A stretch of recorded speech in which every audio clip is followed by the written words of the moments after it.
friends. So in the spirit of being an adult and being officially a university graduate, I thought I would fold laundry with you guys while I vlogged because I have too much crap to do and don't have time to do things at the same time, so hooray for multitasking. So today we're gonna be, you can see how I fold my laundry all goofy like as well.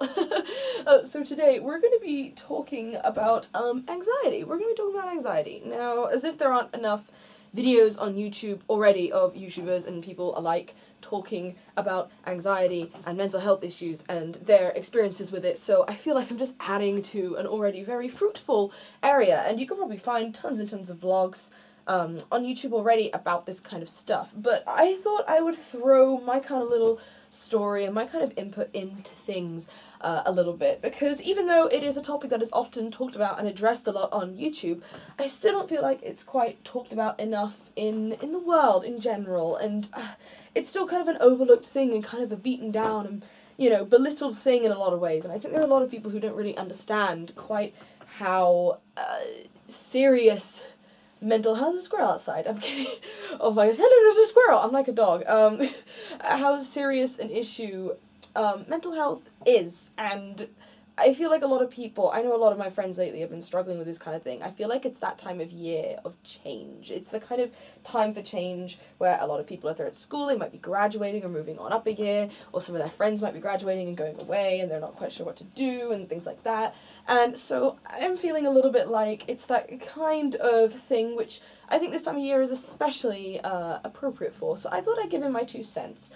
So for those of you who keep up to date with me and my life and what I do, I just graduated uni. Oh my gosh, well, not graduated, technically, I haven't had my graduation ceremony yet, but I have just finished my final deadline, handed in yesterday, you know, a couple of minutes before the deadline was due, so just handed it in, kind of a bit of a frantic hand in, but, you know, it's done now.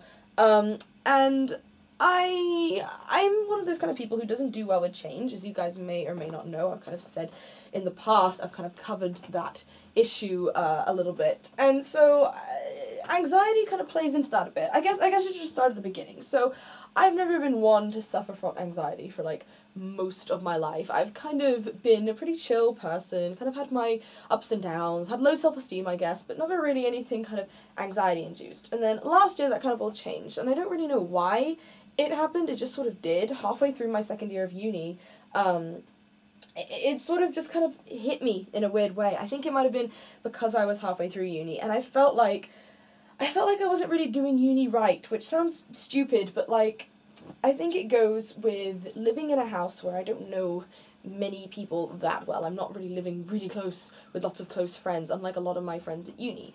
And I kind of felt like I'd always see people. Facebook has kind of been a big catalyst for this. Facebook is just like poison for me at the moment. Like, I still use it to talk to people and to organise events, but I never really look at the timeline anymore. I never really look at what people do, and that's because I feel like it's a little bit of a toxic thing where people are forever posting, like, this is what I'm up to with my life, and I'm going to post it and share it on Facebook for everybody to see, so I look popular. And, you know, I think generally it's just sort of it was a bad time for me during my second year, because all I would do is look at Facebook and see people doing all these really cool things, and I'd be like, why am I not doing this? I should be doing this. Why am I not? I must be doing university wrong. I must be a loser and everybody hates me. Which wasn't the case and wasn't true at all, and is incredibly unfair in a lot of ways to, you know, my friends that I had at uni, because obviously I did have friends and I did hang out with people, and I felt like I was kind of putting them down by being like, oh, nobody likes me, blah, blah, blah, because that wasn't the case. But I did kind of feel this in my mind, this kind of feeling that I was doing university wrong, and that started to make me feel incredibly anxious. And I started, every time I'd look at Facebook, I'd be scanning it and looking at the pictures of everybody having fun, and I just feel incredibly sad and overwhelmed with the fact that I felt like I was doing nothing with my university time, and that it, you know, there's always this big pressure for university to be the best years of your life, and, you know, I'm really happy I can actually look back and think, yeah, these were really, really good years, but especially third year has by far been the best year of uni for me, by far. But, you know, at the time, in second year, I was thinking, this isn't, and I'm doing it wrong, and my life is terrible, blah, blah, blah, and, you know, to an extent, I kind of thought that it was just something, I was going through a stupid phase where I was just kind of feeling sorry for myself, but one of the times, you know, I was feeling sad all the time and crying a lot of the time, and it was a really, really difficult time for me, and I've already kind of touched upon this in a couple of videos before, so I won't really go into that all again, but I guess, you know, a lot of people kind of don't realise that I do suffer, quote-unquote suffer, from anxiety, and I don't think I get it nearly as bad as a lot of other people do by far. Like, there's a lot of people who I know suffer with it on a daily basis, and I'm not that bad, and, you know, I'm glad to say that I'm not that bad, but, you know, I do have my low moments as well, and you know, it's something which you can be as supportive of your friends as you like when you hear that they have a mental health problem such as anxiety, but you never really know how it is until you actually experience it yourself, and even then, mental health problems are such a personal experience that even if you suffer from anxiety yourself, you can never truly say to your friend, I know, you know, exactly how you feel, because you don't, because it is so different for everyone. And I think the time where it hit me that I actually felt like, oh my gosh, this is something that I'm really having a problem with, it's not just a negative mindset that's going to go away, is when my aunt came around, and, you know, she knew that I was feeling really sorry and sad and upset with myself and upset with life in general, so she took me out to dinner, and it was, you know, it was really, really sweet of her. We went to this really lovely French restaurant, which is one of her favourites, and she thought it would cheer me up, and, you know, I love food, I love my food, so, you know, it was really nice of her to do so, and we got there, and we sat down at the table, and it was nice for the first bit. You know, I was enjoying myself, I was having a good time, you know, the food was coming, it was nice, we got our appetizers are lovely, and, you know, we were trying to not really talk about how I was feeling. I kind of said I wanted a night to sort of forget about it, I guess, but partway through the meal, it was when we were waiting for our main courses and when they arrived, and I felt incredibly anxious, is the only way I can describe it. I felt so anxious and so worried, and I wasn't hungry anymore. I could barely swallow my food. I got a few mouthfuls into dinner, and I just looked my aunt, you know, dead in the eyes, and I was like, I can't be here any longer. I don't know why. You know, I thought maybe I should go to the bathroom and just sit there for a bit and collect myself, but I was just like, no, I cannot do this. I cannot be here at this meal, even though it's been a lovely time, and I thought this was what I needed. It's not, and I'm not doing well. So we had to get our meals to go and just left that restaurant, and the staff were so sweet about it. And I just sat in my room with her, and I just cried, and it was just, it was indescribable. I've never felt that affected by anything going on in my head before. Like, I could not eat, I could barely speak about how I was feeling. And it wasn't an anxiety attack, per se. My heart was kind of rushing a bit, but it wasn't like a full-on anxiety attack. It was just, I think it was just overwhelming me a bit. I don't think I've ever really had a full-on anxiety attack before yet. But that was kind of the point where I realised it was something that was deeper than just me feeling kind of upset and sad and things like that. And I think it's so, even now I'm finding it so difficult to describe exactly what happened to me, because it is such a personal experience. And actually, I've been working on a creative project. It's a kind of, it's just audio, it's no visuals, it's like an audio book story kind of thing, which is only going to be a few minutes long, and it's going to be kind of describing a process of anxiety that you go through, because I feel like it's easier to tell it as a story than it is to actually describe what happens. But I feel like most people don't realise that I suffer with anxiety, and I think it's kind of an important issue to talk about. Because often you do feel really alone, and you do feel like nobody's, everybody else has got their lives together, and I don't, and oh God, why don't I have my life together? I should be like everybody else, and that's kind of how I was feeling when I was going through this. And even then, when I said that I was feeling like this, people were like, I had no idea. Until I kind of started talking about it, they're like, I had no idea, I didn't realise you were struggling so much with this kind of thing. And that's the point that we need to address, I think. A lot of people, sometimes you can point out the people that do suffer from mental health issues, and they're very open about it, or you can just kind of tell a bit by the way they speak about things, or just talking about it a lot. But there are also a lot of people who suffer from it who you don't know about, and so I think it's just really important to be able to talk about this openly and freely. So you know, a lot of people think I'm really outgoing, and a lot of people think that, you know, I'm really fun and bubbly and I'm not shy at all, and that's a complete, you know, a complete lie in a lot of ways. I really struggle to talk to people, just to, like, go up to them and say, you know, hi, my name's Penny, what's yours? When I'm at, like, gaming conventions, I find it so difficult. Even if I've been talking to these people, like, regularly on, you know, Twitter or Skype or whatever, I find it so difficult just to go up to people and be like, hello, I'm Penny, I'm this person who you're friends with and I've been talking to for ages, but I'm actually a loser and you don't want to talk to me and you're probably really busy anyway and I'm just gonna go, bye. Like, that's kind of how I feel. Once I'm talking to people, I'm okay. Once I'm kind of in conversation with people, generally I'm fine, but it's that first kind of approaching people. And even though I don't get anxiety in terms of being in large crowds or having to know lots of people, I get anxiety from feeling like I'm not going to fit in, or feeling like I'm going to miss out, or feeling like I'm being a burden to people because, you know, they already have friends, and why would they want to hang out with me and be friends with me when they already have friends themselves? Which is kind of a thing that I guess is coming up. It's kind of relevant because of Zeldathon coming up. So, like, you know, Zeldathon, I know a few people going quite well, or very well, but there's so many new faces and so many people who I don't know yet, and everyone has been amazingly kind and amazingly welcoming, which has been so wonderful, and I am incredibly excited to meet all of these people. But at the same time, in the back of my mind, I'm kind of thinking to myself, like, but these guys are already all friends, and they already know each other so well, and why are they going to want to be friends with me, and they'll already have their little groups and cliques and not want to, you know, talk to me, and, you know, I feel wrong even thinking that, because I know how kind everyone is and has been, and I have no doubts in my mind that everyone's going to be welcoming, but it's just kind of my own self-esteem, I guess, and anxiety kind of talking in the back of my mind, making me think these things.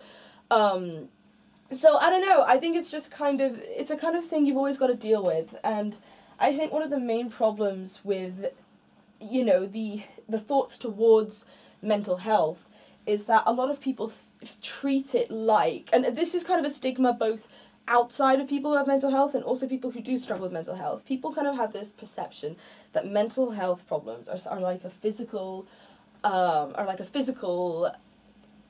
not illness, that's the wrong word, like an injury, a physical injury. They treat it like a physical injury in the sense that with physical injuries, okay, I broke a leg, I put a cast on it and it'll heal and I'll get better. Or for, you know, and something like that, which is just simply not the case. Mental health illnesses often last, you know, your whole life. It's part of who you are, and it's not something that you can just, you know, get rid of. But that doesn't mean to say that you can't live with it and it can't get better. I feel like it's the equivalent. Mental health illnesses, to me, at least personally, are the kind of like the physical equivalent, the mental equivalent of, you know, being in a wheelchair and paralyzed from the waist down or something, like, you know, your whole life. It is a permanent thing that is going to stay with you your whole life, but it doesn't mean you can't live life. You're not going to be able to do necessarily everything that other people can do. If if you're anxious about being in large crowds of people, then maybe you'll have to avoid big events like that. Maybe if you're very sensitive to sound, then you have to avoid really noisy environments or go through extra precautions. And it's the same if you have a physical disability. Okay, you're in a wheelchair, maybe you can't participate in certain sports, but it doesn't mean there aren't other sports that can be catered towards you, or you could join a team which is specifically for people in wheelchairs. There are loads of ways to still get a lot out of life, but there are going to be certain things and certain limitations that you can't really, you know, get around. And I feel like that's the same with the, you know, mental illness. But, you know, whereas if you're physically, you know, unable to walk, then you'd have a wheelchair. And just like with that, a mental illness, if you suffer from anxiety, then you use something like, you know, beta blockers and other anti-anxiety drugs. I have beta blockers. I don't use them regularly. I kind of have them as a precaution. I kind of treat them like you treat painkillers. If I have a headache, then I'd take, you know, a paracetamol. If I have a migraine, then I take my special prescribed migraine medicine.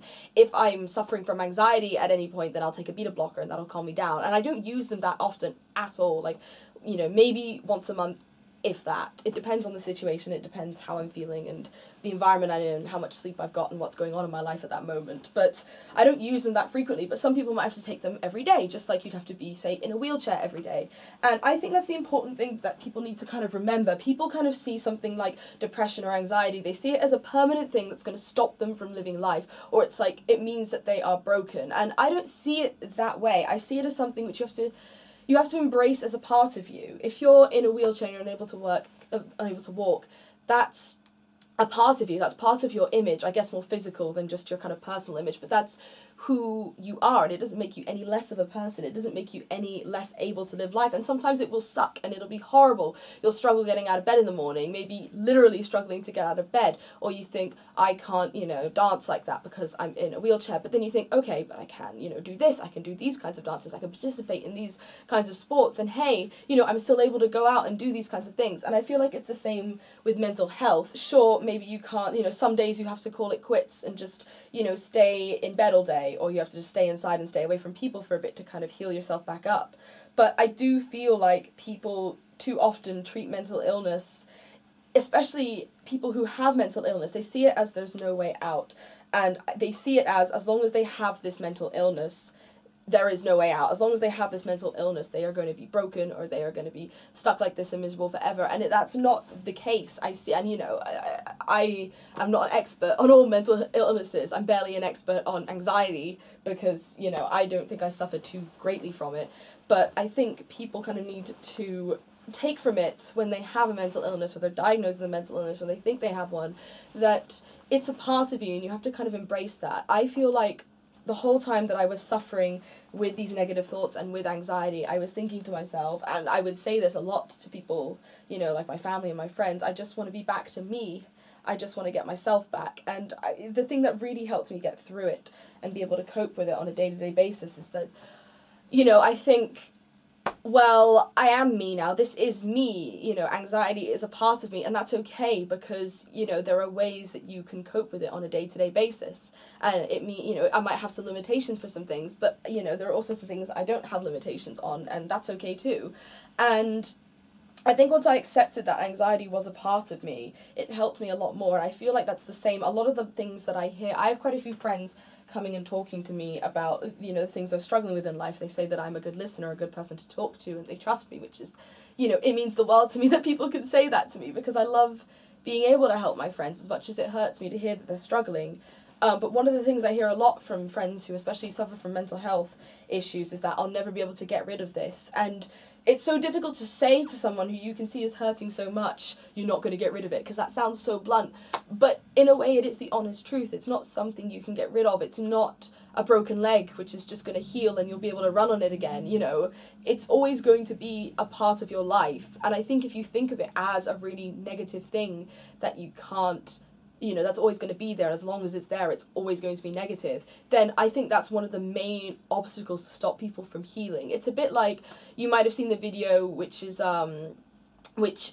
personifies, not personifies, but uses the metaphor of depression as a black dog, and they talk about how, the black dog overshadows them and it stops them from doing the things they love, and, there's some really good imagery to go along with it, and I feel like that's such a good description of it, because by the end of the video, when they talk about how they start coping with it, the black dog is something which is still with them, but they can, take it on walks, and they can teach it tricks, like throwing a stick for it to fetch, and things like that, and I think that's really important, that at the end of the video, the black dog isn't gone, the black dog isn't vanquished, the black dog isn't slain. It is something which they still have with them, but they're able to control and they're able to manage. And some days it is still bad and it still beats them down, but overall they've made peace with the fact that it is going to be a part of their lives. And so many more people suffer from mental illness than you think.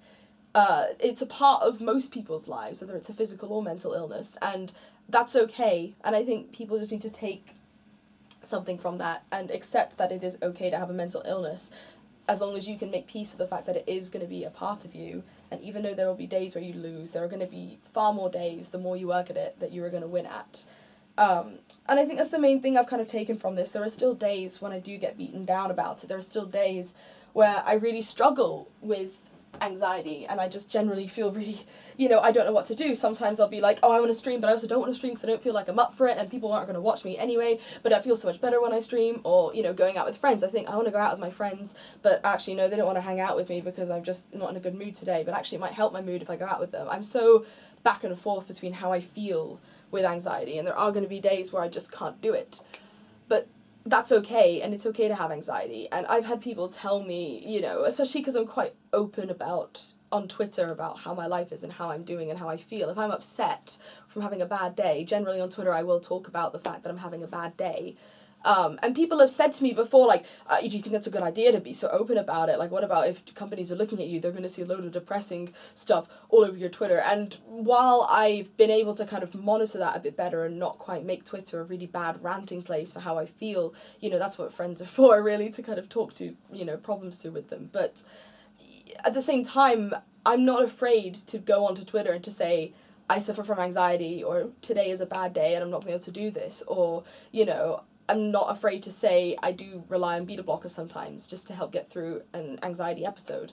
And I don't think people should be afraid to talk about it. And I think it's really sad when people say, I don't think you should talk about it because what about the jobs? It's like, I don't want to be hired by somebody who doesn't want to hire me just because I have a mental illness, which for the most part I cope totally fine with. So many people suffer from mental illnesses. If every single job in the world didn't want to hire anyone with a mental illness, there would be a shortage of employees by far, because everybody deals with crap in their lives. And even if you're not a chronic sufferer from a mental health issue, people still go through panic attacks sometimes. Even if they only have one panic attack their whole life and never go through it again, maybe they wouldn't suffer from anxiety, but it's still a mental health symptom or problem or something. And I think it's just incredibly narrow-minded to try and not think about it that way.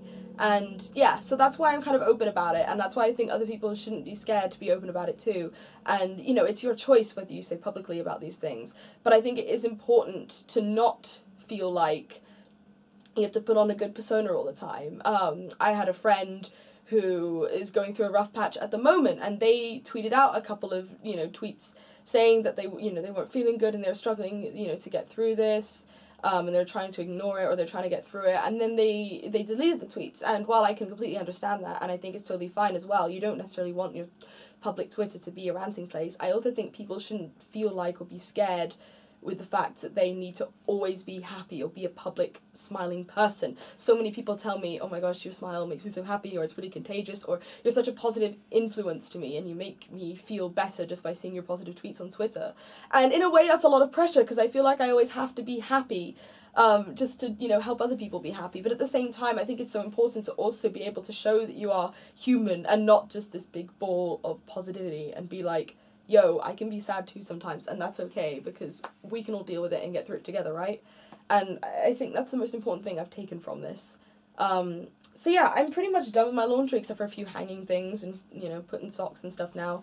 So thank you for sticking through me while I adulted for a bit. Maybe I'll do more laundry folding vlogs in the future.